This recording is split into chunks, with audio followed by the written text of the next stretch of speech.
Bismillahirrahmanirrahim. Assalamualaikum warahmatullahi wabarakatuh. Pemirsa yang rahmati Allah SWT, kembali kita berjumpa pada kesempatan ini dalam rangka pembahasan kita tentang seputar tauhid.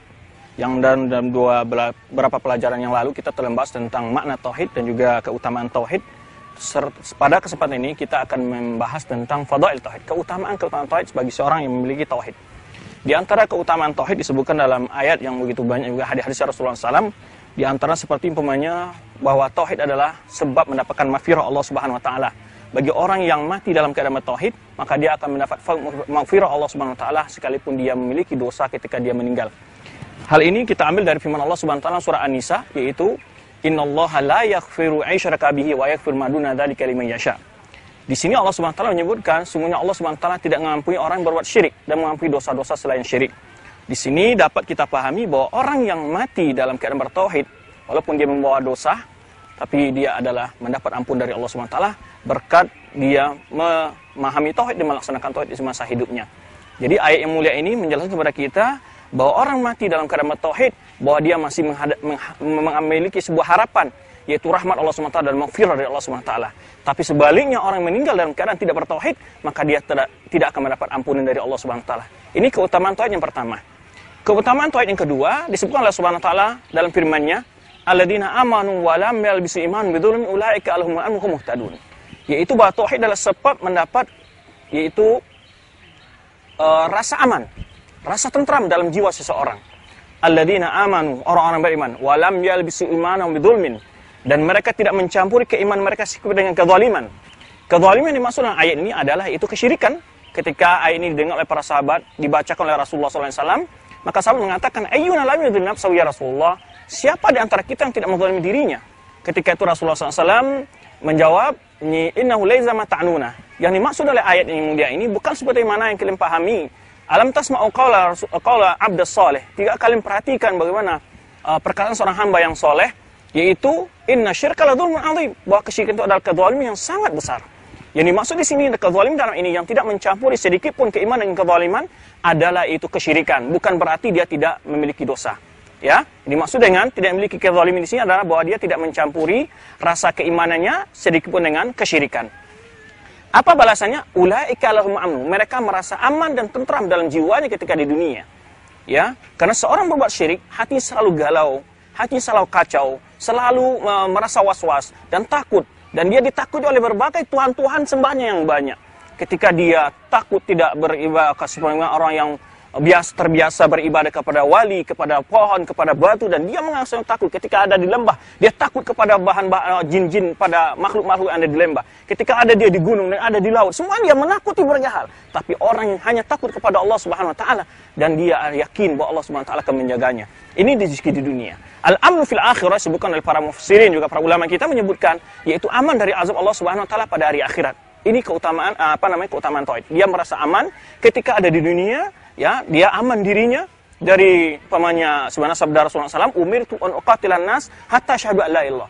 Aku diperintahkan untuk menerima manusia sampai mereka mau mengucapkan kalimat tauhid. Nah, ini keutamaan tauhid yang pertama. Yang pertama tadi mendapat ampunan, yang kedua adalah merasa aman ketika dia berada di dunia. Kemudian juga ketika dia merasa aman ketika berada di akhirat dari azab Allah Subhanahu wa taala, dari rasa kemarahan Allah Subhanahu wa taala, aman dari azab neraka. Ya, aman dari berbagai ancaman azab-azab yang ada di akhirat kelak. Kemudian wa ulaika hum muhtadun, kemudian mendapat hidayah. Hidayah di sini juga yang ketiga itu mendapat hidayah. Hidayah ketika di dunia, dia diberi petunjuk oleh Allah Subhanahu wa taala dan rasa tauhidnya itu kepada hal-hal yang terbaik dalam kehidupannya, baik dalam keluarga dan mendidik anak, dalam usahanya, maka dia akan menjauhi berbagai hal-hal yang mencampur yang akan mengurangi nilai-nilai tauhidnya. Allah bimbing dia berkat tauhidnya itu kepada hal-hal yang terbaik untuk mencapai kebahagiaannya di dunia maupun di akhirat kelak. Kemudian muhtadun mendapat hidayah juga di akhirat. Ketika melewati siratal mustaqim, Allah beri dia petunjuk bagaimana supaya dia selamat dari meniti siratal mustaqim di akhirat kelak. Ini di antara keutamaan tauhid. Kemudian di antara keutamaan tauhid lagi adalah orang-orang yang mati dalam keadaan tauhid, walaupun dia membawa dosa, tadi tidak kita sebut mendapat maghfirah. Dan oleh sebab itu orang memiliki tauhid yang sempurna, ya, yang sempurna, apalagi tauhid yang melewati al-kamil mustahab, dia akan masuk surga tanpa ada hisab. Tapi bila dia meninggal dalam membawa dosa, dia mempunyai peluang untuk masuk surga walaupun sebelumnya dia diazab oleh neraka. Sebagaimana firman Allah Subhanahu wa taala, Subhana sabda Rasulullah SAW, yukhraju minan nari man kana fi qalbi mithqala dzarratin min iman. Ini yukhraju Rasulullah SAW sebutkan dalam sabdanya, akan dikeluarkan dari api neraka itu orang yang memiliki rasa walaupun sebesar biji darah dalam hatinya rasa keimanan. Ini dan juga dalam sabda Rasulullah yang lain, yukhraju minan nari man qala la ilaha illallah. Ini akan dikeluarkan dari api neraka itu orang-orang mengucapkan kalimat tauhid. Dan juga sabda Rasulullah SAW yang lain adalah bahwa tauhid adalah sebab untuk masuk surga. Sabda Rasulullah SAW yang berbunyi, "Man kana akhir kalamihi la ilaha illallah dakhala jannah." Orang yang terakhir di kalimat yang diucapkannya ketika dia meninggalkan dunia ini, ketika dia diwafatkan oleh Allah Subhanahu wa taala, nyawa dicabut oleh oleh malaikat maut, ketika itu dia mengucapkan kalimat Allah, maka dia akan masuk surga. Dan itu di antara keutamaan tauhid yang mungkin bisa kita realisasi dan kita harap Allah SWT memberi kita keutamaan-keutamaan tersebut. Kemudian juga keutamaan tauhid adalah sebab bisa diterimanya amal kita, atau mungkin saja dimasukkan ini ke dalam bab yaitu ahamil tauhid. Ya, ayat ini mengandung bisa disebut keutamaan tauhid dan juga bisa disebut di sisi dari urgensi dan pentingnya tauhid, yaitu diterimanya syarat amal kita. Karena orang yang beramal tanpa di atas tauhid, maka amal tidak terima oleh Allah Subhanahu wa taala. Sebenarnya firman Allah Subhanahu wa taala menyebutkan, "Faman kana yarju liqa'a rabbih falyamal amalan shalihan wa la yusyrik bi ibadati rabbih ahada." Barang siapa yang berharap berjumpa Rabbnya, ya, maka hendaklah beramal soleh wala yusyrik bi ibadati rabbih ahada. Maka dia dalam beribadah kepada Rabbnya tidak sedikit pun berbuat syirik kepada Rabbnya. Dan ini keutamaan tauhid adalah sebab diterimanya amalan kita. Oleh sebab itu dalam ayat lain Allah sebutkan, la in asyrakta la yahbatanna amaluk. Jika engkau berbuat syirik kata Allah SWT kepada Rasulnya, akan batal semua amalannya.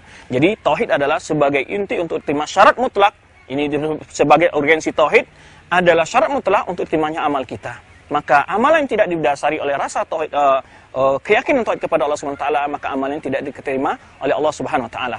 Kemudian juga Rasul kita SAW bersabda dalam sabdanya, yaitu dalam hadis qudsi yang disebutkan oleh Allah SWT, "Man amila amalan asyraka fihi ma'i ghairi taraktuhu wa syirkah." Barang siapa yang mengamalkan sebuah amal soleh, yang dalam amal itu dia gabung, ya, dalam beribadahnya itu, aku dengan yang lainku, dengan selain aku, kata Allah Subhanahu wa taala, aku akan tinggalkan dia dan juga kesyirikannya itu. Nah, oleh sebab itu hendaknya para muslim dari motivasi ini dan keutamaan tauhid ini hendaknya memotivasi kita untuk belajar tauhid, memahami tauhid dan menggali dalil-dalil tentang tauhid. Semakin jauh ilmu kita, semakin dalam ilmu kita tentang tauhid, akan semakin kuat pondasi tauhid dalam diri kita. Oleh sebab itu Ibrahim alaihissalam memohon kepada Allah Subhanahu wa taala agar memperlihatkan kepada dia bagaimana Allah Subhanahu wa taala menghidupkan makhluk yang telah mati. Semakin bertambah ilmunya, semakin bertambah keyakinannya kepada tauhid. Dan banyak lagi keutamaan-keutamaan tauhid yang lainnya disebutkan oleh Allah Subhanahu wa taala dalam firman-Nya maupun oleh sabda Rasulullah SAW, ya, maupun Rasulullah SAW dalam sabdanya. Oleh sebab itu kita sebagai seorang muslim hendaknya mengerti dan memahami tauhid itu sendiri dan memahami juga keutamaan tauhid agar kita termotivasi untuk mempelajari, mengamalkan serta mendakwakan tauhid itu dalam kehidupan kita sehari-hari, karena tauhid adalah inti ajaran Islam dan inti yang dari agama ini yang mesti dipahami oleh setiap muslim, karena dia merupakan sebagai syarat mutlak untuk diterimanya amal seorang muslim. Oleh sebab itu kembali kita tekankan banyak sekali keutamaan-keutamaan tauhid. Hendaknya seorang muslim mencoba menghadiri majlis-majlis ilmu atau membaca buku-buku yang dapat menambah pengetahuannya tentang tauhid ini. Demikian para muslim, moga-moga sedikit sekilas tentang keutamaan tauhid ini dapat memotivasi kita untuk menggali tauhid. Karena sebagian orang pada zaman sekarang ini banyak memfokuskan dakwahnya dari segi akhlak, dari segi muamalah, tapi sedikit di antara mereka memfokuskan tentang tauhid di dalam dakwahnya. Dan juga demikian pula para muslimin lebih banyak suka menghadiri kajian-kajian yang sifatnya menghibur dengan lelucon, dengan kata-kata yang lucu dan semacamnya, tapi mereka tidak mendapatkan nilai-nilai tauhid di dalam ceramah-ceramah tersebut. Dan bahkan kita ketahui dari pelajaran-pelajaran yang lalu bahwa tauhid adalah sebuah hal yang sangat penting bagi seorang muslim dalam hidupnya. Oleh sebab itu seseorang masih memiliki tauhid, dia walaupun dia mati dalam keadaan membawa dosa yang banyak, masih memiliki harapan untuk mendapatkan ampunan Allah Subhanahu wa taala. Demikian pemirsa, semoga bermanfaat bagi kita semua dan bagi saya yang menyampaikannya. Wabillahi taufiq, wassalamualaikum warahmatullahi wabarakatuh.